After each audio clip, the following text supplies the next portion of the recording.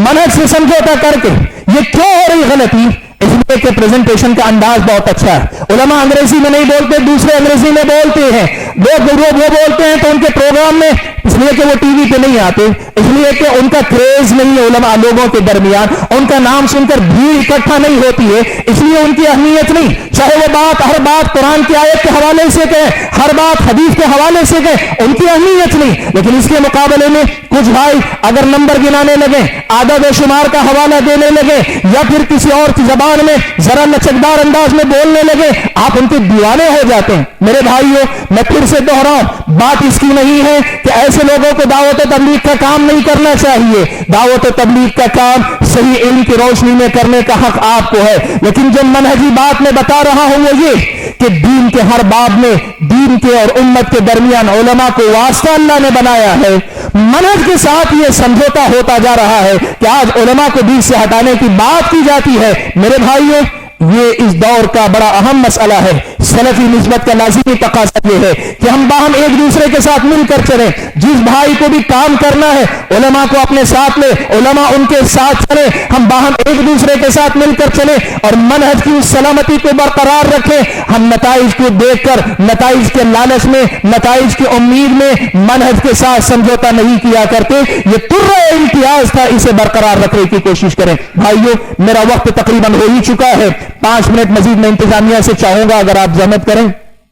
5 minute مجھے چاہیے جی. 5 minute اور لے کر میں 2 باتیں اور آپ کے سامنے رکھ دوں. بھائی ایک بڑی اہم بات آپ کے سامنے کرنا چاہتا ہوں. اللہ کے نبی صلی اللہ علیہ وسلم نے حضرت ابو موسیٰ اشعری اور حضرت معاذ بن جبل کو یمن کی طرف بھیجا. اللہ کے نبی صلی اللہ علیہ وسلم نے فرمایا،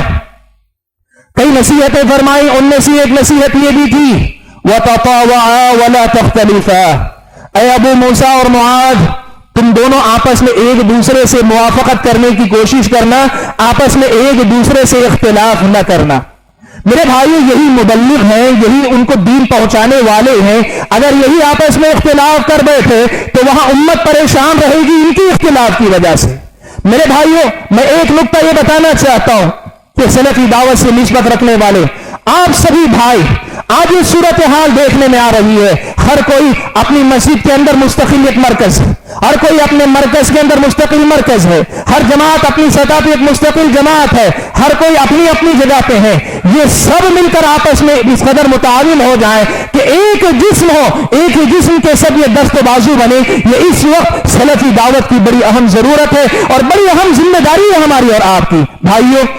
اقبال نے ایک بات کہی تھی، ایک ہو جائیں تو بن سکتے ہیں خورشید مبیں، ورنہ ان بکھرے ہوئے تاروں سے کیا بات بنے. میرے بھائیو، رات اندھیری ہو، چمکتے ستارے ہو، ہر ستارہ اپنی جگہ پہ چمکدار نظر آتا ہے، لیکن وہ اپنی ساری چمک کے باوجود رات کے اندھیرے کو دور نہیں کر پاتے. لیکن یہی ستارے